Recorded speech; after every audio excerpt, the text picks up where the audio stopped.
Welcome to our trends and big questions in today's restoration industry webinar.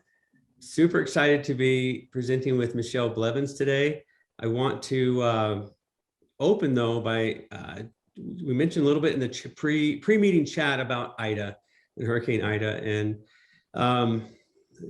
we're in the disaster industry, so we're all very familiar with disaster. And sometimes because we do it all the time, it can seem cavalier, but it's devastating. It's a lot of people in harm's way still, and a lot of people hurting and in trouble. And I love the way our industry reacts in times like this. And I always say one of my favorite quotes is, "Well, everybody's running away. Our people are running in, and you're going directly in." And so we appreciate you being here and making time for this if you have time, and if you've got loved ones out there or workers or whoever else, staff out there, then our thoughts and prayers go out to everybody out there, and well wishes and everything like that. So very, very critical. Today, what we're talking about with industry trends is important, but nothing on that scale. But we hope that you'll learn a few things here. I want to get a little bit of housekeeping done. We will have chat turned off, and it doesn't really do any good to raise your hand. You won't get tired because it's electronic, it's digital, but we will probably not acknowledge that. But during the course of our presentation, we want feedback, and you're going to get a lot of interaction and a lot of opportunity to interact as Michelle's working through some question and answer and different things like that. But chat will be off. Won't be acknowledging raised hands. So if you want to ask questions, ask it in the Q&A, and we will try to answer some of those. Whoever's not presenting, we'll try to answer some of those live, and then or maybe get to them at the end if they need to be postponed. So as Michelle always likes to say, keep it PG. Remember that we're all friends here, but let's get those questions asked, because really your participation is what really makes this good and what really helps. The reason we do webinars, we've been asked that several times. It's honestly just to give back. When we first got into the COVID sector of our handling of business and how we're going to approach things, we made a strategic decision to make our webinars mostly for our customers, and mostly what can we do from our position in the industry, where we see lots of data, we see lots of different applications of our products and different things. How do we give back? What industry experts can we bring in? What can we do to give back? And there's a lot of hard things in business, a lot of hard things in software. We get to work in one of the fun parts. There's really not a lot of pressure here. It's how do we find other ways to educate and to connect and to share and to give back? So it's a fun part of our company. It's a fun part of my job, and I love it. And we get to talk to interesting people like Michelle Blevins. And speaking of Michelle, I'll just give her a quick introduction. Michelle has been in the industry for about 7 years, and she was the editor at R&R Magazine, maybe editor-in-chief. I don't know how big the title was, but she was the go-to, make it all happen person there. A lot of great experience and contacts, and now she has decided she wants to be an entrepreneur. And so she has stepped out and purchased C&R Magazine. So you'll be hearing a lot from that, and a lot from her. And hopefully the industry will welcome her, and she'll continue being a big part of our success and education. My background, I'm the Chief Customer Officer at NextGear. My background, I've been in the industry for longer than I want to say, and but over 25 years, we'll just leave it at that. And I was an executive at Xactware for 10 years. I started a couple of companies.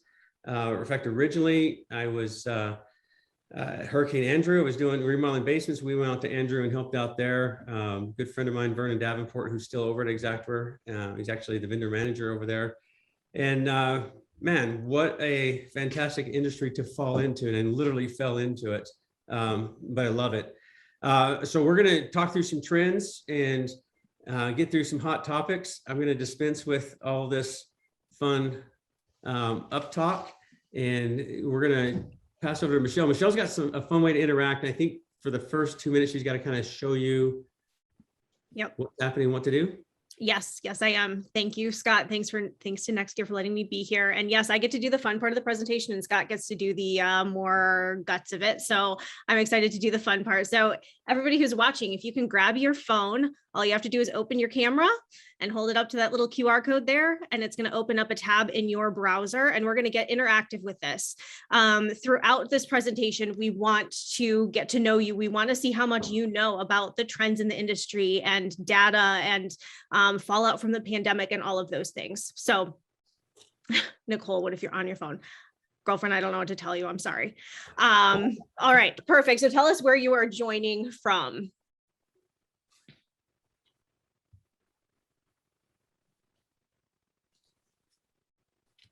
Oh, Texas is big, and California.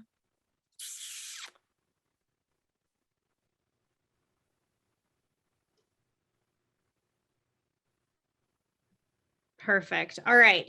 So what are you hoping to get out of today's session? Again, we are talking about industry trends. We're here to answer questions. We want this to be as engaging as possible for you guys as we're going through this. So again, you can put questions in the Q&A. We'll try to get to them throughout this, depending on how the pace is going, try to get to some at the end. But would love to know what you are hoping to get out of today's session. Insight, perspective.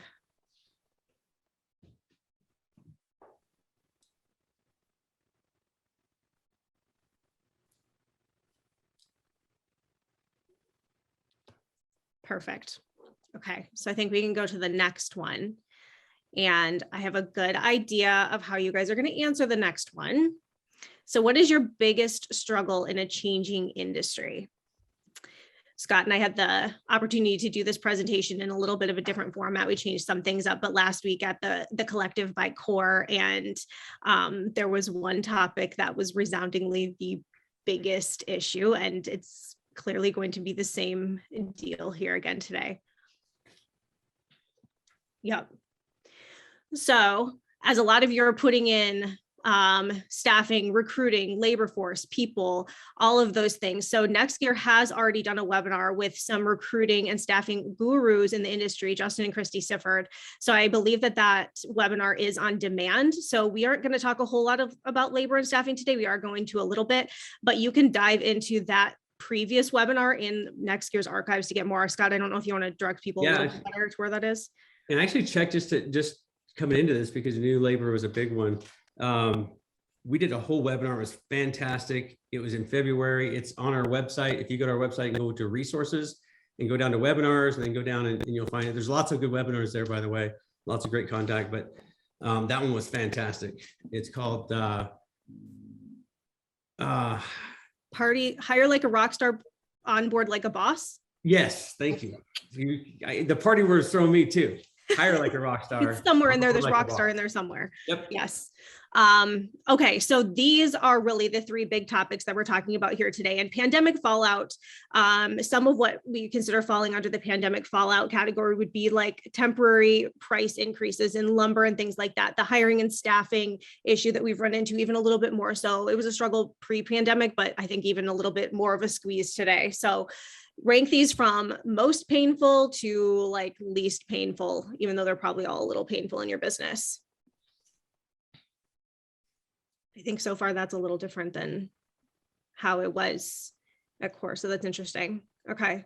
All right. So now we're going to jump right into M&A. And so, you know, we found out last week, again, this is a big topic. I think there are more companies being approached about M&A and being bought or merging with another company than maybe the industry as a whole realizes. So, you know, on a large scale, just within the last maybe 2 months, there's been bigger acquisitions like ServiceMaster bought Two Men in a Truck, and Belfour bought Redbox Plus, First Onsite bought Complete DKI and Maxons. But then there's also the private equity side of this. So Bessemer invested in Legacy Restoration, and an investor group bought into Polygon. So there's all of these kind of cycles and trends going on with this So if we can go to the next slide, I have some interesting data to share with you. So ahead of this presentation, we spoke with Gokul Padmanabhan, who is with Restoration Brokers of America. He helps a lot of restoration companies buy, sell businesses. So this is data that he has pulled in from his clients and from his partners, and it's specific to the restoration industry.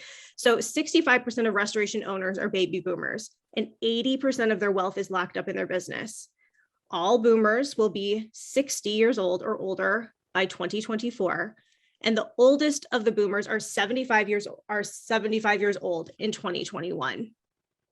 So reaching retirement age for sure. So 7% of all restoration owners will transition their businesses every year. Almost 80% of owners have no exit plan. We might talk about that a little bit as we move forward here, but almost 70% of restoration businesses are unsellable.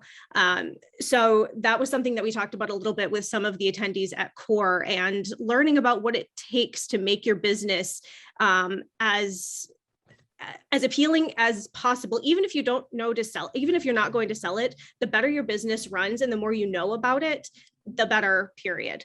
So only 30% of family businesses transfer to the second generation, and less than 12% of family businesses transfer to the third generation. And, you know, there's a lot of family businesses in the restoration industry, and that might be a little bit of a surprising stat that only 30% of family businesses actually transfer. All right, so now that you know those facts about baby boomers are edging out or getting close to retirement age, tell us what generation you guys are. I think that'll offer a little bit of insight into where the industry stands today, and say a little bit about the M&A cycles.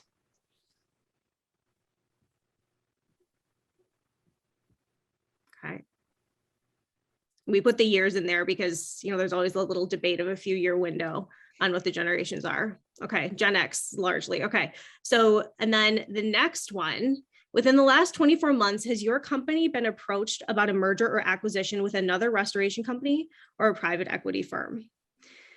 So I will tell you that when we were at CORE, in the first session, 98% of the companies sitting in that session had been approached, and like something like 73% in the second session. So the numbers were really high about companies who have been approached. But even this like 50-50 mix really shows, you know, with hundreds of people participating in this, that really shows how big this is and how many people are being approached. And if you haven't yet, there's a chance that you might be soon. Okay, last question here, and then we're going to toss it over to Scott. But according to industry data, rank these top 5 reasons owners are selling their businesses, with the most common at the top. So what do you think is the number one reason that owners are selling their restoration companies today? That's what you're going to put at the top, and you're going to kind of rank it from top reason to bottom reason. And then on the next slide, we'll show you what the actual results and data is.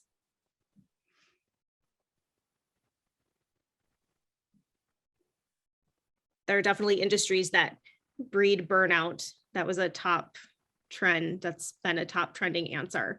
And restoration happens to be one of them if you're not careful. All right, Scott, I'm going to toss it over to you. You can get into the kind of the facts of this.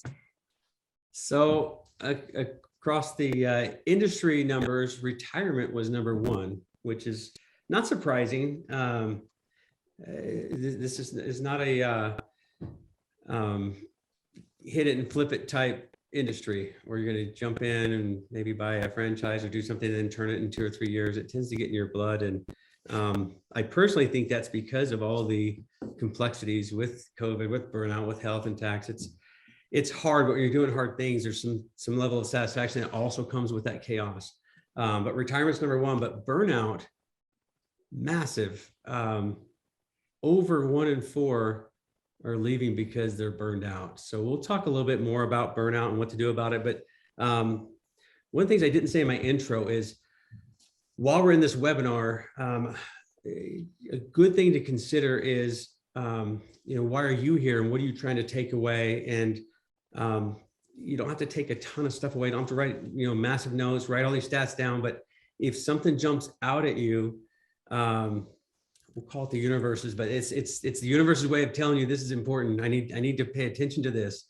And if you take one thing away from this, that's great. You can't work on 10 things anyway. So let's go through the webinar as you're talking about different things and some things resonate. Pay attention to what resonates. And if it's one thing, and if it's burnout, then okay, well, it's early in my relationship with my company. How do I salvage this relationship as opposed to starting over? And I'll tell you about the quality of service and why that's costly. Let's go to the next slide. So a lot of M&A happening.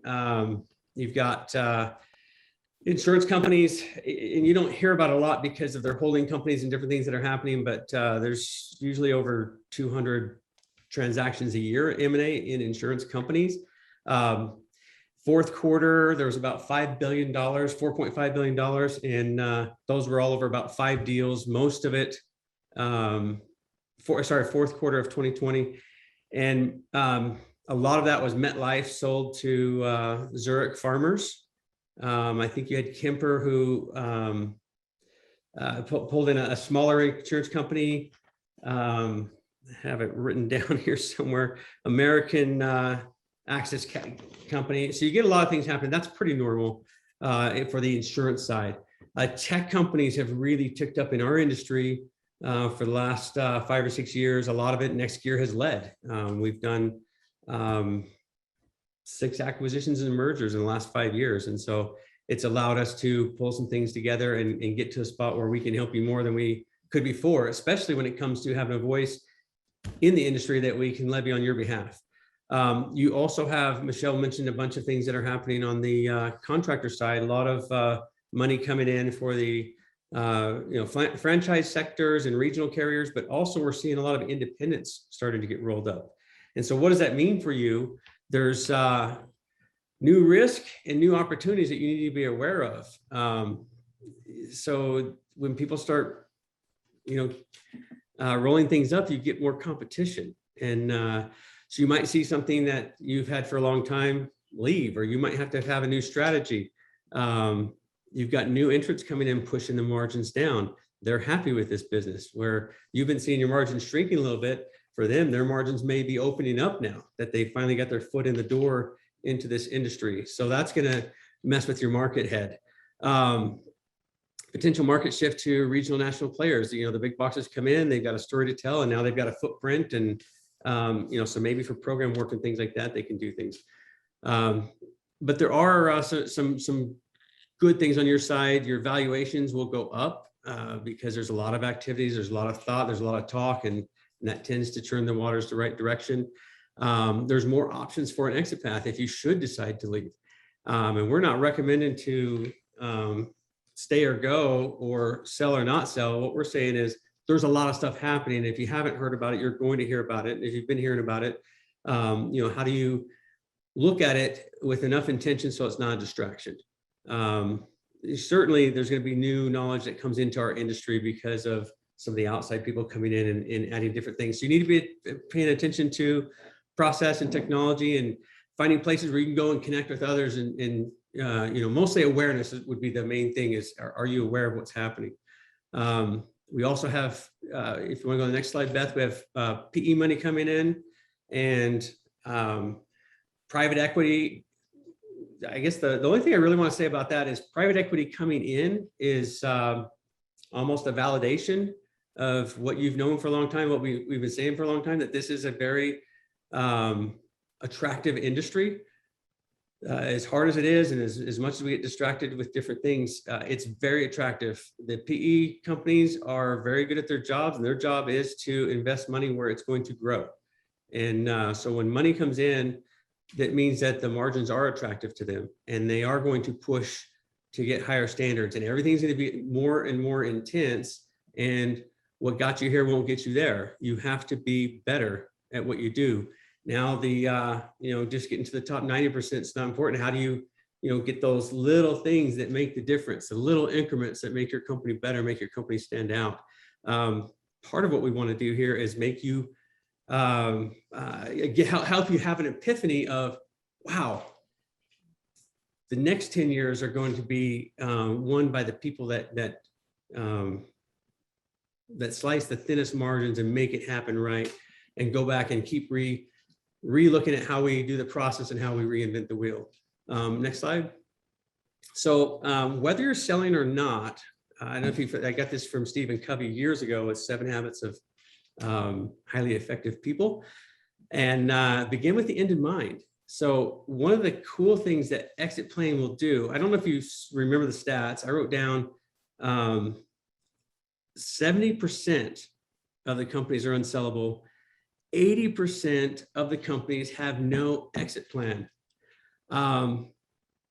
When you get ready to sell your company is the wrong time to do an exit plan. It's not the best time. It's not wrong. It's like they say, when's the best time to plant a tree? Well, the answer is 20 years ago. And the second best time is right now. If it's not been planted, let's do it. And so what I really want you to get out of this is having an exit plan helps you be intentional about your business and examine the different pieces of your business and make sure it's really good. I'll give you one example. So when you go to sell a company, if you're an independent, a lot of your intellectual property and a lot of your marketing and connection and all of your contacts are wrapped up in the owners. And if the owners leave, what's left? And so if it's a strategic buy, then maybe that's still a good thing, but it's going to impact your multiples. And there's ways you can still be, active and be the main part of your business and yet be building all those connections and things so that you can step out if you need to step out. So there's a few things I'll read across here at the bottom. The number one thing is you need to know, what kind of company are you and what do you want to be? Are you a growth company? Are you trying to grow so you can become more valuable and get more market share? Are you a legacy company? So you want to pass your company down?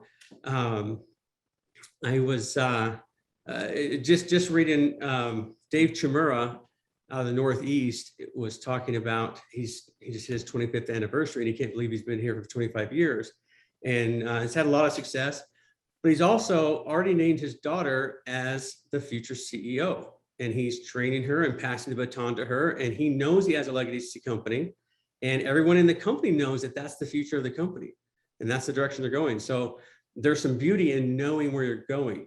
Or you may have a lifestyle company. It's like, look, my company's running great. I don't want to sell it. I don't want to really grow it. You probably still need to grow some to stay up with the times. But knowing that your lifestyle company will help you make decisions and help you clean up. And then if your lifestyle company, what is your exit? We saw the stats, I think, Michelle, help me if I'm wrong, but something like 30-something% passed down to one generation and only like 12% to the next generation. So odds are you're going to exit at some point. Are you going to do it on your terms, first of all? And then are you going to have something that's valuable because you spent time building the value of the business, not just living in the business? So when you go to sell and they're looking at how to value your company, some of the things that they look at first is who's your team, who is staying, what kind of traction do you have, what kind of market share, how are things going, what's your reputation? So all those things need to be clean. What's your technology stack? This tells not just how well your company will run, but how you make your decisions and what types of things you felt like were important. And then what's your TAM, your total addressable market? What is it that this can grow into? Is there still room for growth? What's the path look like? You're going to be needing to answer those questions. There's probably 2 or 3 more. In fact, I know there's at least 2 more, maybe 3 that are common when you go. But, and we're not trying to give you all the answers, and this is not a seminar on how to sell your business. It's a seminar on saying, hey, you should have an exit plan and make this a priority. One of the things that you're going to need if you exit your company is clean data.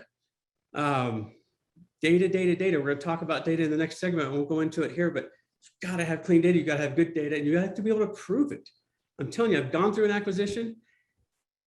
It is unbelievable, the detail that you need to get into, because people don't pay, millions and tens of millions and hundreds of millions of dollars without doing very thorough due diligence with teams of people. And you may be by yourself. I was. And then you need to look at all your systems. And this is a good place to start after you decide what type of company you are, is scalable, repeatable systems. Are your systems sound? And how often do you go through and look and try to upgrade and make sure that they're good and go to the next spot? Scalable, repeatable systems. So let's talk data. I'm gonna get a drink of water and let Michelle come back in here for a second. Okay. All right. So so we're going to talk about data. And with this section, I really want to see how much you know about data when it relates to the restoration industry and the claims and everything that are out there. So I'm going to ask you guys to get your phones back out and join this quiz. So a few housekeeping items here. One, it's going to ask you to put in your name. You can put in your real name or you can put in a fake name, whatever you so please. Just keep it PG-13-ish, right? It is timed. So once we get into it, you only have 20 seconds to answer each question. There are 3 questions and nobody at core got 3 out of 3. So as of right now, we don't have anybody who's gotten a perfect score. So we're going to see at the end who won. And Beth, if you send her your information, or maybe if she can tell who you are in the chat, she'll reach out to you. But anyway, send Beth your information at the end, and she's going to send you kind of a little prize pack for whoever wins this quiz. So I'm hoping that somebody gets 3 out of 3, since that hasn't happened yet when we've done this. All right, perfect. Remember, it's timed, 20 seconds a question, and the time does count. All right. According to the Insurance Information Institute, how many homes have a claim each year? 1 in 20, 1 in 100, 1 in 250, or 1 in 1,000?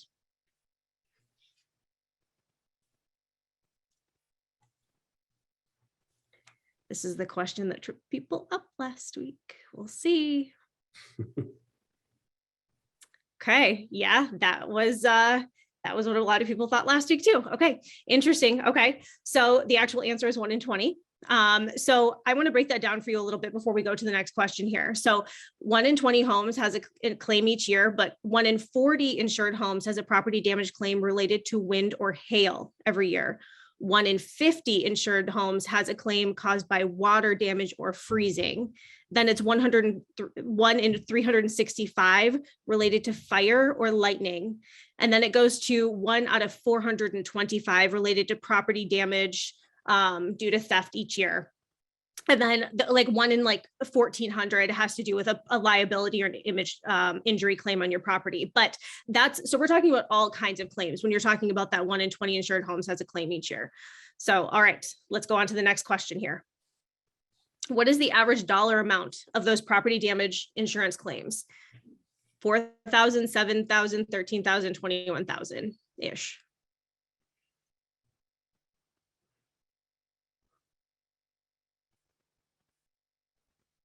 You can find a lot more stats about the industry if you're curious at iii.org. That's where I got a lot of my stats for this. Okay, and the answer is, it's the 13,687. All right, last question here. According to the World Economic Forum, how many connected devices will there be worldwide by 2025? 100 billion, 250 billion, 700 billion, or 1 trillion? My guess is if you take a look around your office or your house or wherever you may be, it's going to give you a clue as to what the answer is, because we've all got a billion connected devices on our own. Okay, 41% of you were right on that one.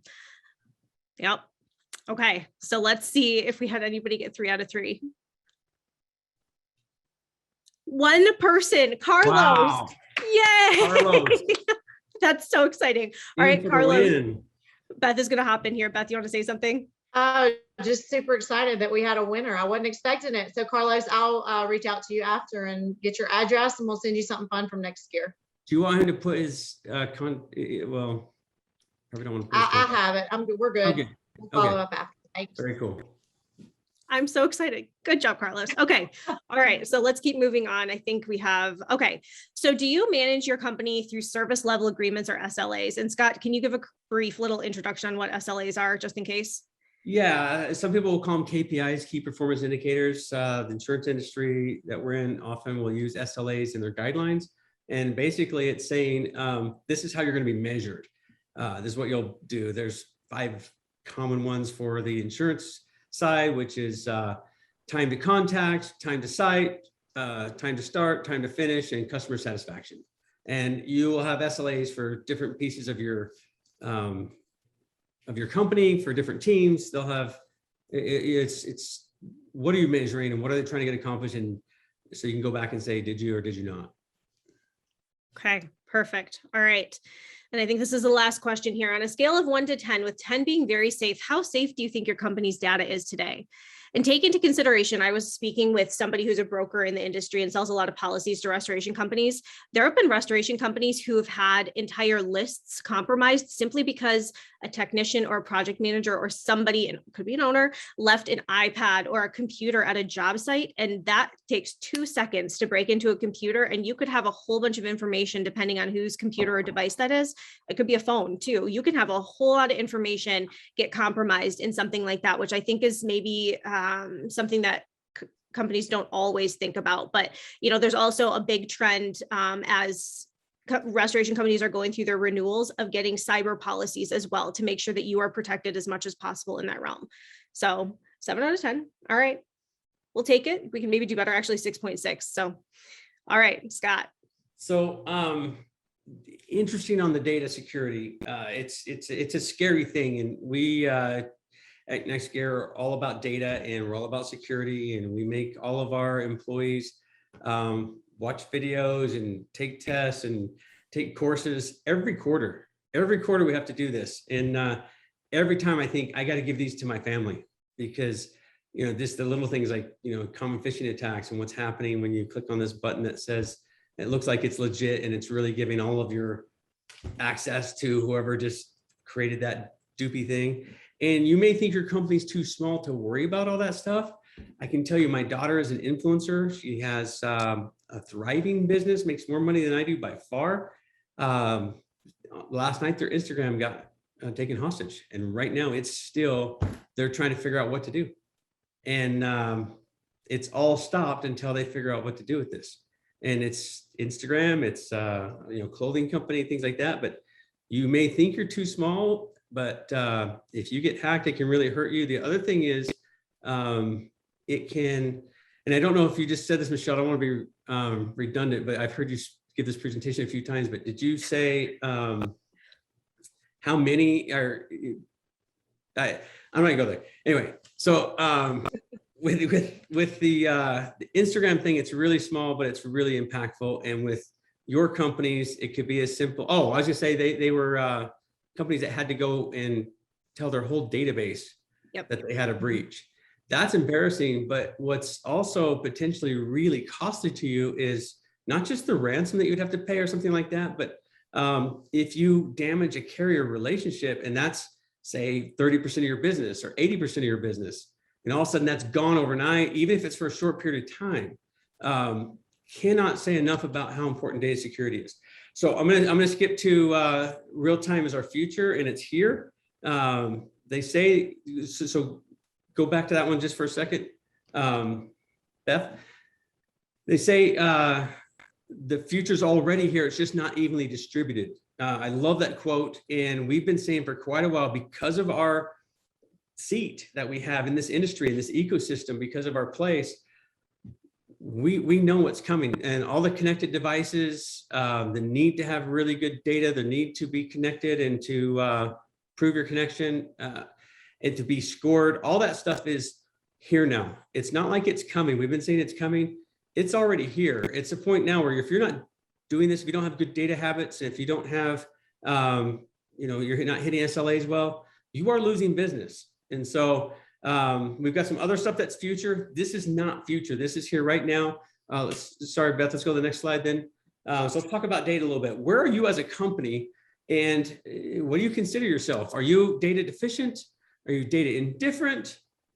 Data ignorant? And data driven? You can read through those. I won't read them, but it's kind of funny how we place ourselves in different things based on how comfortable we want to feel. And business success is not about feeling comfortable. It's about ripping away all the veneer and figuring out what are we really, so that we can become what we really want to become. If you I go to the mall because stay there just for a second. I go to the mall because I'm older, but I met my wife in the mall. I'm not ashamed to say that. There's a lot of fun that I had as a kid that I can give you if we ever do the fun stories. But you go to I don't know why I'm talking about the mall. I don't know where that was going, but okay. It doesn't matter. These are things that don't matter. Are you data driven or not is what I really want to focus on. And if I get going on side, let's go to the next slide. If I go on side stories, Michelle and Beth are supposed to pull me back with, the big neck thing. But so reporting and analysis. We've been doing reporting for quite a while. In my background, I had a company called Client Runner that got acquired in 2015 or 2016 by NextGear. And man, I can tell you, reporting is a big deal. And most companies managed by SLAs. And I think we had 87% that are managed by SLAs in this response that you just gave. And it's a big deal. What we're able to do now with the tools that are available and the things that we can bring you is really get into the analytics side and give you why things are happening.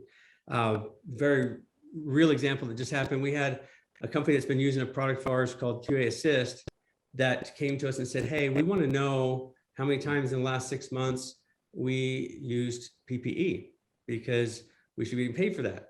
And they had a sneaky suspicion that they weren't. And it was a lot of dollars. I won't give you the dollars. I don't want to indicate who it might be, but a very large amount because they had missed it by about 80%. And that was something that they could have caught. And it's legit. There's legit money that they had on the table that they took off the table just from not paying attention to it. So they were able to analyze that. You're able to analyze, not just are our profit margins going down, are we, getting jobs done on time, but why? Why is this happening? Drill down specifically to different pieces of the business. I'll leave that with the lone exception of if you have not talked to us about BI reporting, you need to talk to us about BI reporting. This is not a sales pitch. It's a friend telling a friend.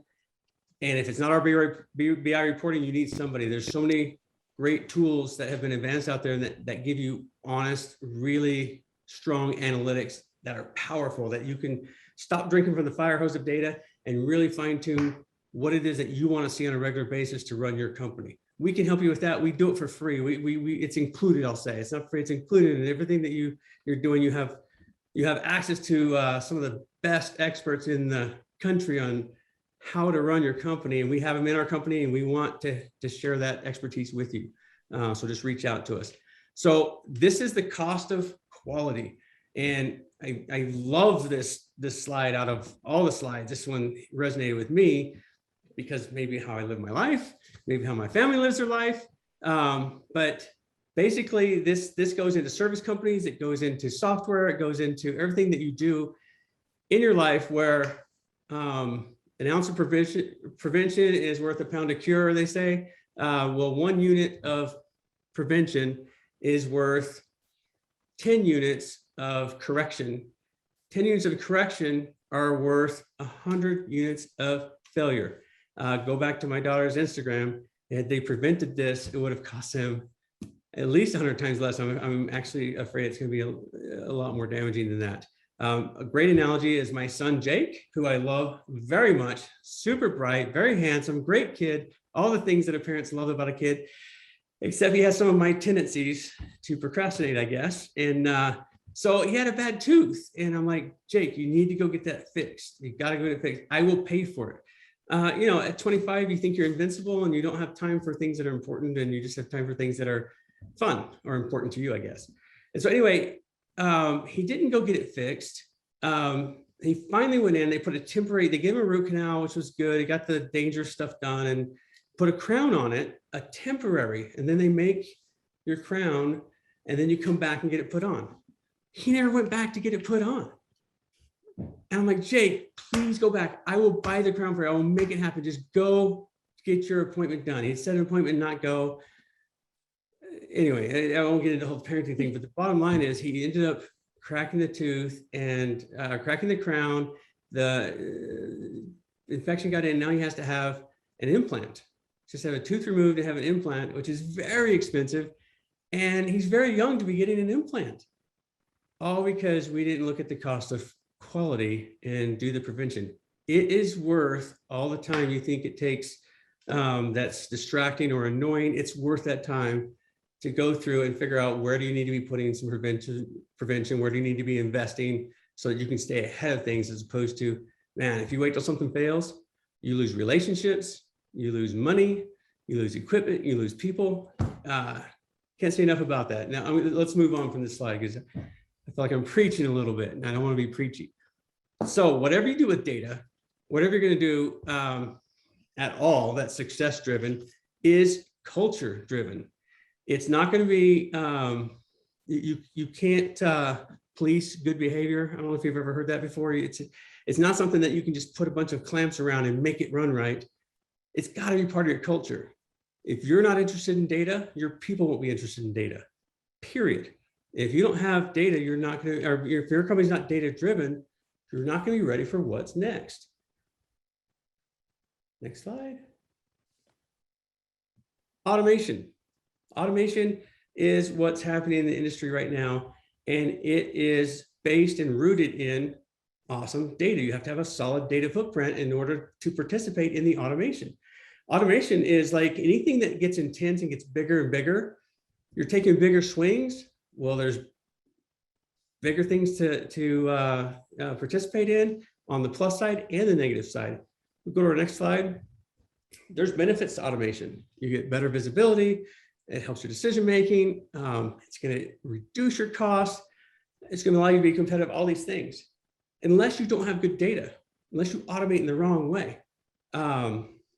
If the SR-21 or SR-71 jet flies so fast across the country that they have to start slowing down over Utah and Nevada in order to stop in California, that type of thing. Once you get big, powerful energy going somewhere, if you're doing it wrong, it's going to hurt way worse. It's almost like going back to that quality of service slide. Once you start automating, if your data is bad, you can't count on it. At a very basic level, you're going to have sales representatives saying, oh yeah, I talked to them already. It's just not in there. Or, oh yeah, we did this. It's like, and all of a sudden you can never really have a conversation that's about systems and facts as opposed to emotion. And you get into the emotional side and you've lost the game. So preparing yourself for automation, data is a big piece of it. Let's go to the next one. And you are being watched and you're being judged and you're being scored. These SLAs that we talked about, time to contact, time to site, start time, finish time, and customer satisfaction, those are common if you're being judged. Well, now you're being judged on two more, and it's how good are your estimates and are they going through the first time? And the reason is this pass-through rate. I don't know if you've heard of pass-through rate, but insurance carriers are moving where they can to low touch and no touch. And no touch is very good for their customer. The customer sats go up when there's no touch. They're very good for their pocketbook. If they're not paying a bunch of people to do this part of the job, they can deploy people to another thing that's more complicated, more complex, things that humans need to do. The thing about our industry is forever, we thought that we can't automate the construction side because it's so much more complex than, say, auto. Auto has VIN numbers, they have defined parts, they have books on time and what it takes to complete any job. You go into a house and the walls are different, the coatings may be different from what they used to have. Everything seems to be custom. What we're finding is about 75% of what goes into restoration can be automated because it is consistent throughout, especially when you underscore it with or support it with standards like the ICRC S500, the S700, you know, different things like that. So now we're able to standardize, and now they're able to judge. Just a quick side note, we're doing a little okay with Uber. When I first started doing Uber, I didn't know they were judging me. I knew I was judging them. And one time we're at an event and people pull out their phones. They're like, okay, everyone pull out your phone. I want to see your Uber score. I'm like, what? And I'm competitive, and I like to think I'm a good person. I thought everybody probably loved me. I had like just down by 4 point something, and everybody else was up in the really high 4s. And I'm like, well, that's not cool. I didn't know I was being judged. So I can tell you today I have a 4.89. I've been working on it. I still don't know what exactly isn't. Well, it's not a 5. I mean, I want a 5, but you're being judged. And the thing about these judgments is if you get your estimates through and your estimates are awesome, you get your estimates through the first time they're awesome, that's real world savings to the person that's paying you. And you get paid faster. And the automation, it's like I said before, it's not like it's coming, it's here. And you will be judged. And there are people who are coming in with PE money and whatever else, who think the margins are great, who think that this automation is great, who think that what you're doing is something that they want to be doing. And so you're fighting multiple battles here. It's not just that you're getting squeezed and new things are coming. It's the people that you're competing with now are saying, oh, I think it's awesome. It makes it really hard to negotiate. So let's go to the next slide.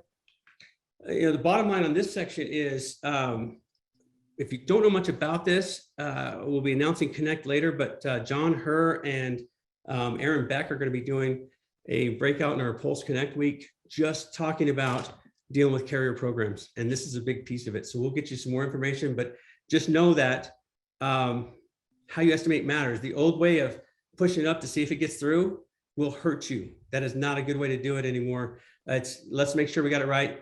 Everything you can ethically put into there that you have coming to you should be in the estimate. Protect your margins, absolutely protect your margins, but know that you're being judged and get the stuff through and try to be as accurate as possible on the first time, and you're gonna get more work that way. Okay, Michelle. Yep. All right. So pandemic fallout and some other hot topics. So this is where we're going to kind of get into inflation, the hiring and staffing, those kind of things. So we're going to jump. We have just a few more Slidos here. So this one, again, let's keep it a little PG, although I think a lot of us could probably pick a not so nice word. When you hear the word pandemic, what one word comes to your mind? I was thinking about this as we asked it. And I think one of the words that comes to me is homeschooling, because that made for a long year last year. So no, yeah. Politics.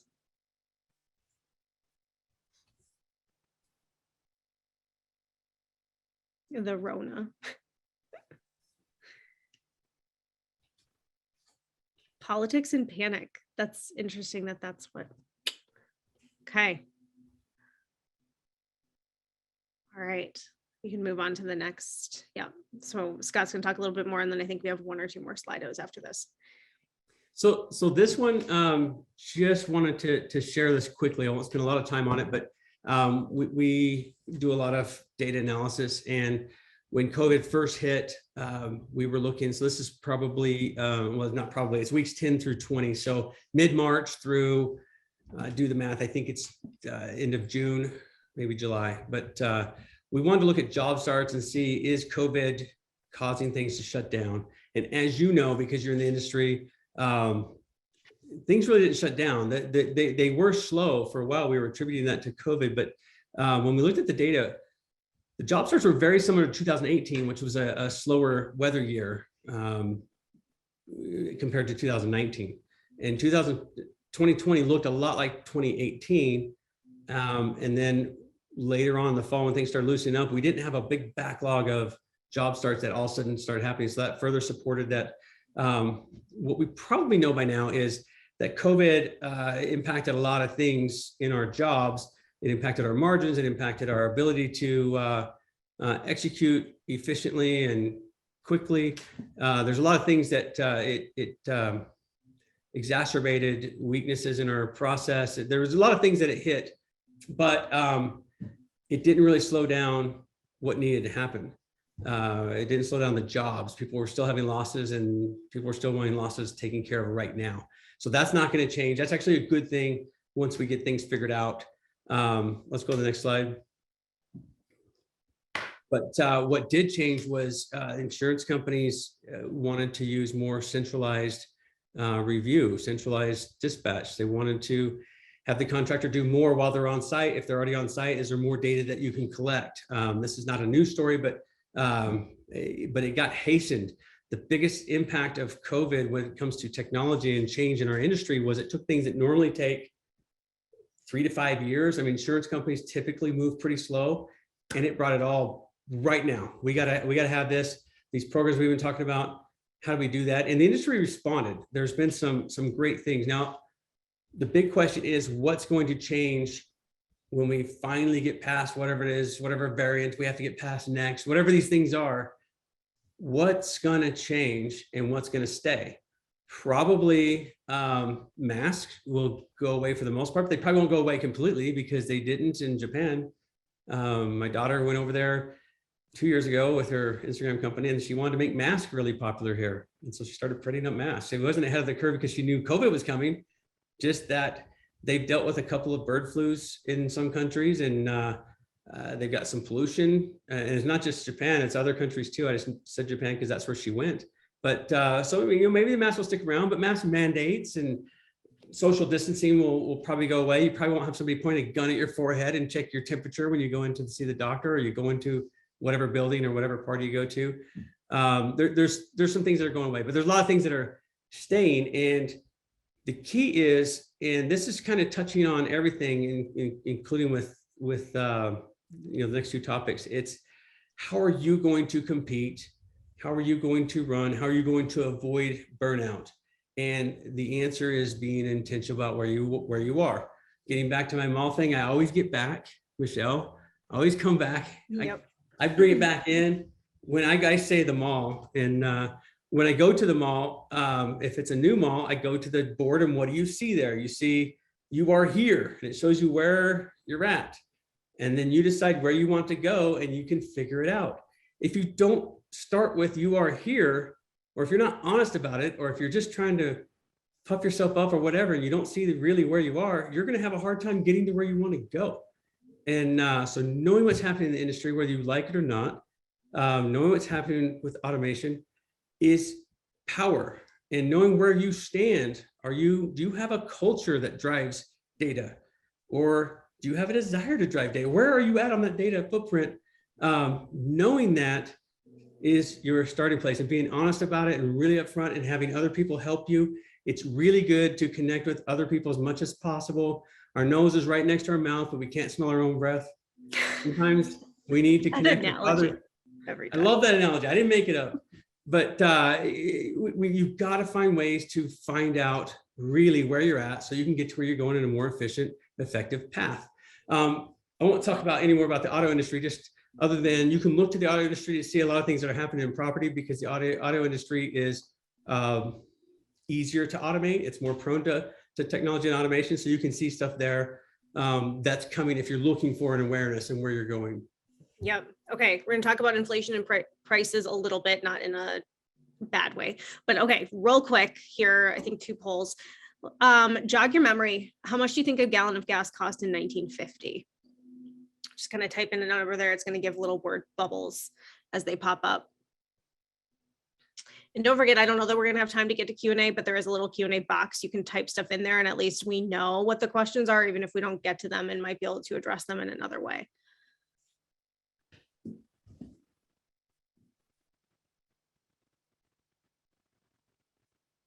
All right, so it looks like that 25 cents is reigning, and that's really close. It's 27 cents. Wow. Yeah. So I'm pointing out that I was not alive then, so I don't know. I had no idea. Okay.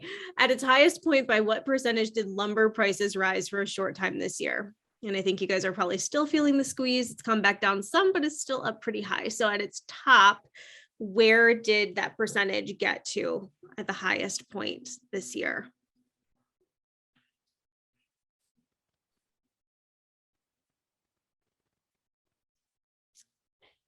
Oh, I don't know why I did that. Okay, well, anyway, I guess we're not going to see your answers, but the answer is 327%. So if you guessed 325, you were really, really close.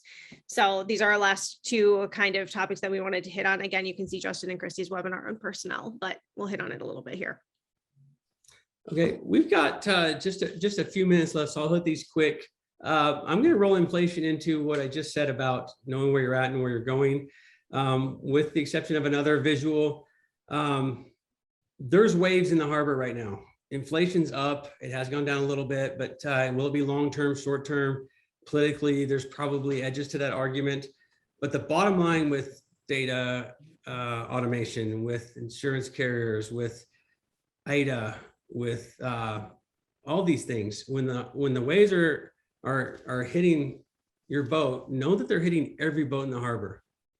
And what you need to do is turn your boat into the waves and decide, do I want to be here? And if I want to be here, what's my strategy? You don't have to be, la positive thinking, but you also don't have to be, negative, Debbie Downer, negative thinking. It's just a matter of how do you take the emotion out? look at the issue and chart a course. And there are some things you can do to push back on pricing in our industry. There's actually webinars on that.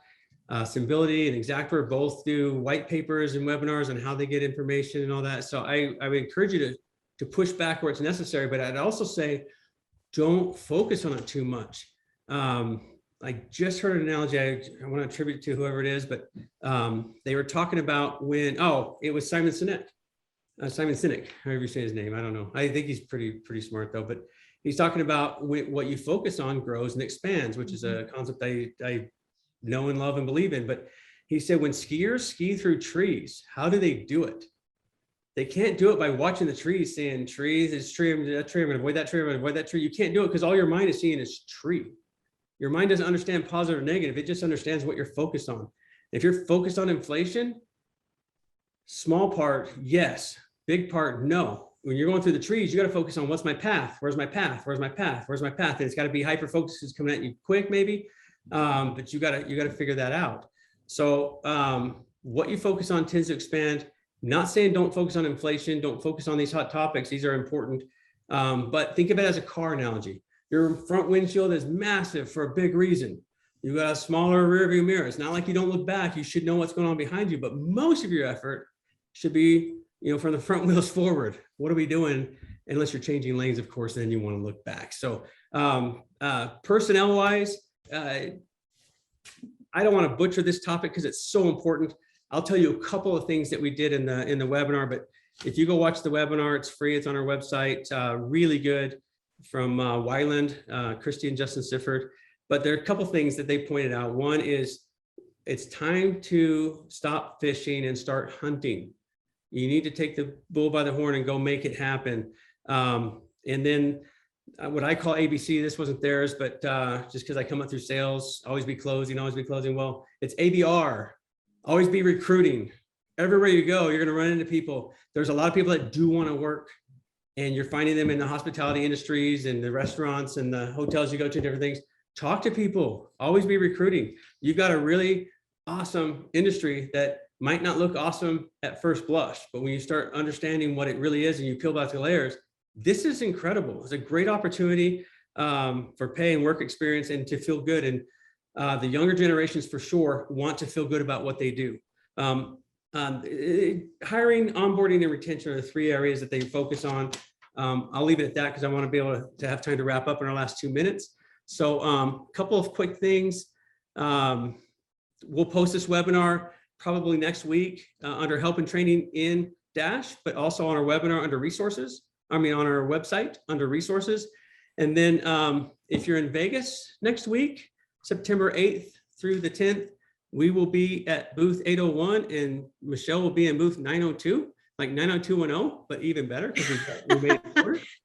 And literally around the corner. So we're real close to each other. We're going to do some giveaways. Beth's got a lot of stuff lined up for you. So come and see us.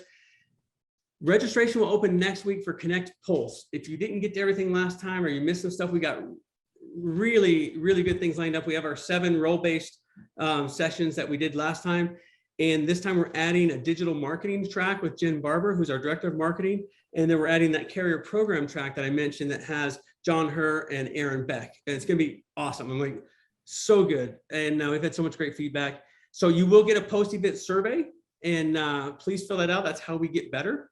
We're not trying to spam you. We just want to know what's happening. And then Michelle wants us to know that CNR magazine is free. You get a print copy. She's not moving away from that. She feels very strongly about it. In fact, she shared that 92.5% of readers under 25 prefer magazines. It's like a retro thing. It's back. I think we're screen timed out by the end of the day, right? It's like, all right, I'm ready to put my phone down. I want to hold on to something tangible. Yeah. So we've got that going for us, and we can talk to you more about it. But mostly, we want to tell you thank you for spending time with us. We know your time is valuable. Our time is valuable. We love to do this, and we're glad you're here. And we will keep you apprised of all the stuff coming. And if you can respond to that survey, we'll know more about what you want to see. And if you have any other questions, please reach out to us. Beth directly will see anything that goes to events at nextgearsolutions.com. reach out to Michelle or myself directly. We'd love to answer your questions or help in any way possible. We love you. We can't wait to spend more time with you again in the future. Thank you for coming.